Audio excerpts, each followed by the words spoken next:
Hi, this is Deanna with Mad Bees Quilt and Sew. This is our Making It Monday series, and we are back at it again, showing you how to make simple projects in a short amount of time from beginning to end. For the next few Mondays, I'm going to be showing you how to make a tote bag. So this one's going to be Halloween themed, so that way you can use it as a trick-or-treat bag, or as a gift bag, or as decor, but you can use the pattern for any type of bag that you'd like to make, using whatever fabrics are your favorite.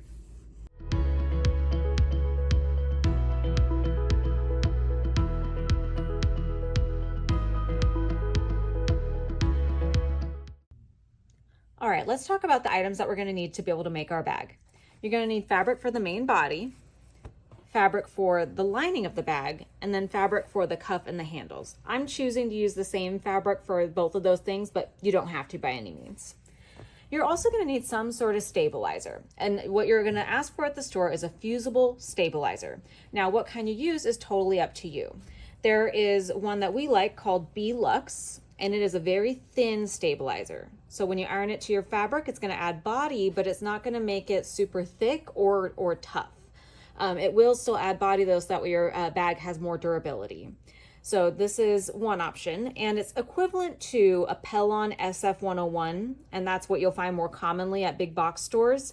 But if you do have an opportunity to buy B-Lux, I highly recommend that, as it feels much nicer when it's in your project.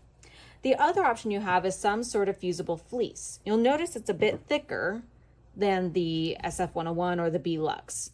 So it's kind of fuzzy because it's like fleece. So this will also add body, but it'll also add a little bit of thickness to your bag. And I personally like how it makes my bags feel. So I'm going to be using fusible fleece. Again, what you're really looking for though is some sort of fusible stabilizer. So that's what you're looking for when you're going to the store. And that's not to be confused with embroidery stabilizer, because embroidery stabilizer is for embroidery projects.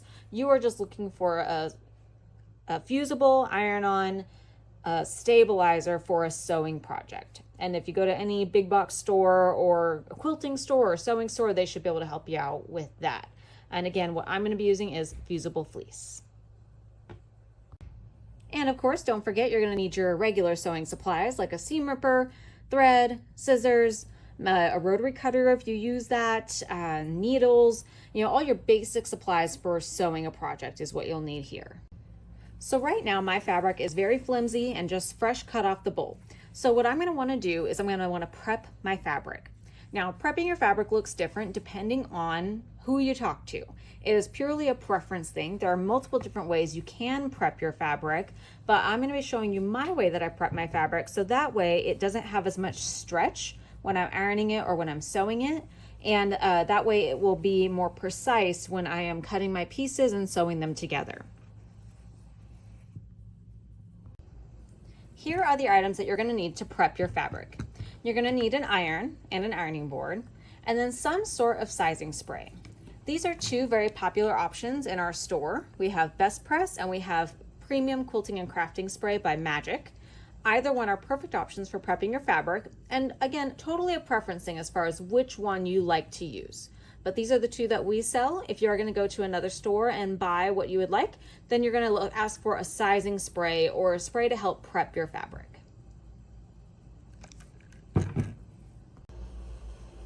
Okay, let's talk pressing for a little bit. My fabric has sat with the sizing liquid on it, and that's why it kind of has a little bit of a scrunch to it. So what we're going to do now is we want to press it out so that way there are no wrinkles. This will also help set the sizing liquid into the fabric. Now, what I did though is I waited for my sizing liquid to dry completely, so there aren't any wet spots on my fabric. Whether you're using water or you're using your sizing liquid, you don't want it to be wet when your iron hits the fabric, so you don't ever want to hear that sizzle, contrary to popular belief. Now, if we were making garments, it might be a little bit different, but that's more of a steam sound than a sizzle. I digress though. So with ironing or pressing, the biggest difference between ironing and pressing is ironing generally has more of like this motion. That means you're just getting the wrinkles out. You don't care if there's any real stretch to it. With pressing, we're trying to avoid as much stretch in our fabric as possible because we don't want the shape of our fabric or the weave of our fabric to change. So as you can see, I'm going to lightly press, and you can see my iron is hot. You can see the color changing on the fabric. That will go away, don't worry. And I like to go with the direction of my fabric. And I also don't use large movements. I'm using small movements from specific points in the fabric. The points I choose are kind of where I see those wrinkles start. And you can kind of see your fabric flatten without moving. Now, if you start to see your fabric kind of make a wave or stretch out this way, then you're probably either pressing too hard or you're using too big of strokes. So I'm going to do this for the full piece of fabric.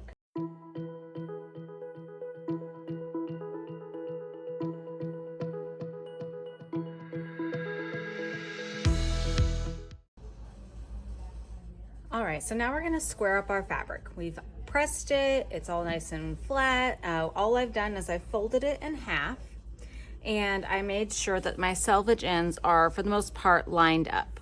What you kind of want to do is, as you're folding, you kind of want to shimmy the fabric until it feels like it's laying flat, and then you lay it down on your cutting mat.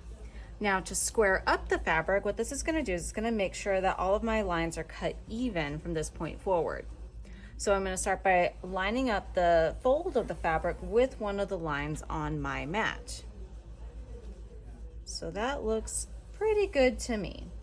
Now, normally when we are cutting our pieces, we're going to make sure that we're using our ruler to measure. When it's bigger pieces though, if I don't have the rulers for it, I do use the mat. And for something like a bag, it's not going to be terrible if you're 1/8 of an inch off, if you're 1/4 of an inch off. You could even be 3 inches off technically with a bag, depending on which one you're making. You just have to downsize the measurements preceding that. But we're gonna stick with the right measurements for this bag. So I want to square up so I have a nice flat edge to work with. So what I'm gonna do is I'm gonna line my ruler up with the closest available line. And for me, that's a 6.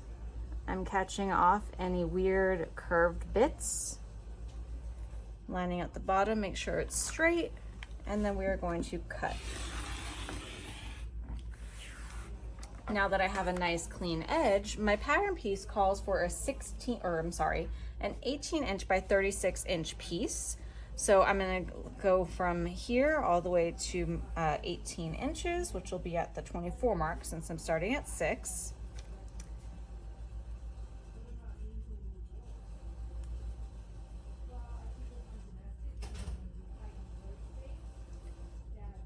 Cut here, and this will make my 18 inch wide piece.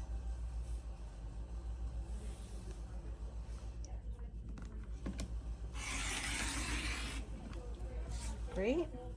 Now it needs to be 36 inches. Since my fabric's already folded, I'm just gonna leave it as is. We're gonna turn it, and then I'm going to cut this with the fold at the end here, and half of 36 would be 18. So since I need a 36 inch long piece, my fold is right here. If I cut at 18 inches, when I unfold it, it'll be 36 inches. So we're going to cut at the 18 line.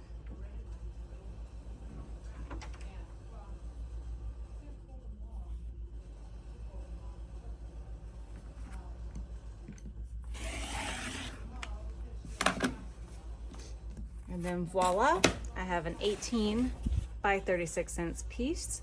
And this is going to be the lining for one of my bags.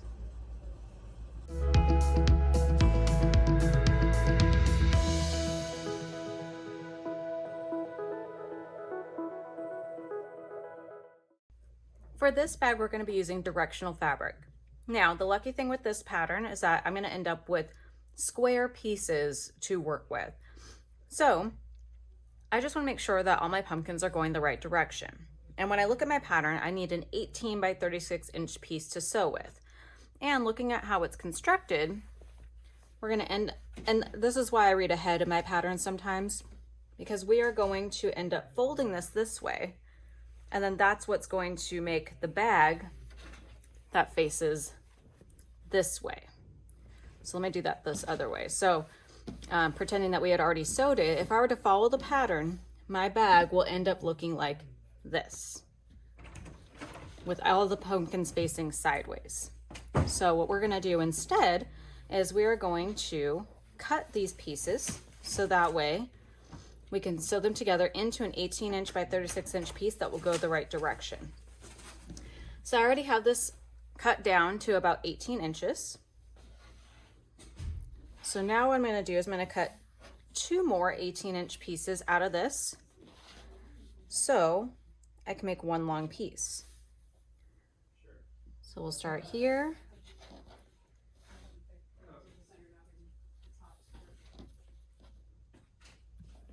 I'm gonna cut at the 18-inch mark. For me, it's 22 because I'm starting at the number 4 on my mat. And I left a little bit extra because I want to be able to cut off this folded edge. There's that. I'm gonna flip it.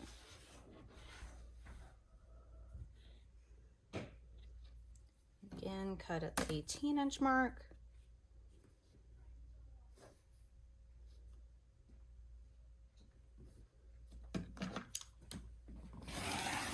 So now I have 2 18-inch by 18-inch squares. I have my 2 18-inch squares. Originally my fabric was going to lay like this when I opened it up. Now I have the option of flipping these this way. And then I'm going to sew these pieces together so that way it makes 1 long piece. So I'm going to flip this over and then we are going to sew right along this edge at 1/4 inch.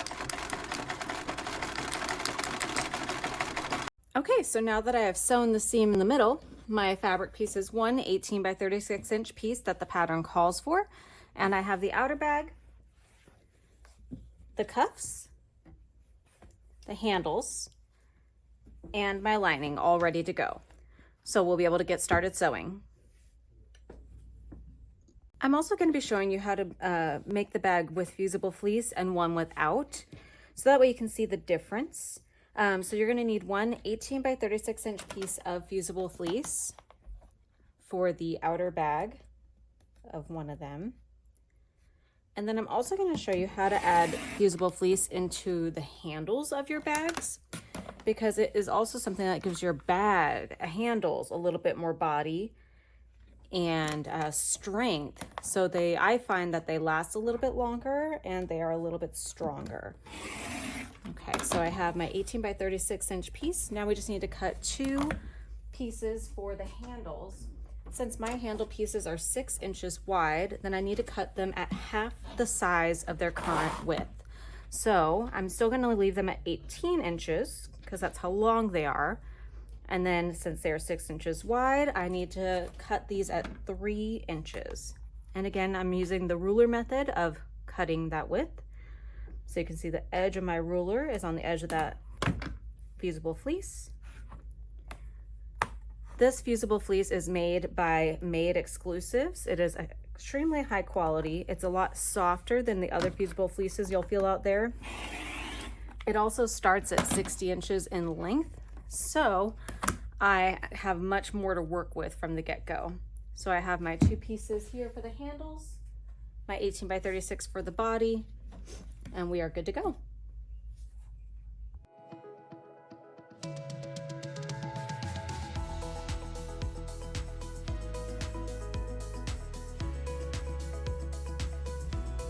If you like this video, we ask that you subscribe to our channel, like the video on YouTube. You'll be helping us as a local quilt shop, and we'll be helping you by teaching you new skills and projects every week. So thank you so much for joining us. Please feel free to tune in for the next Monday to see our next Making It Monday video.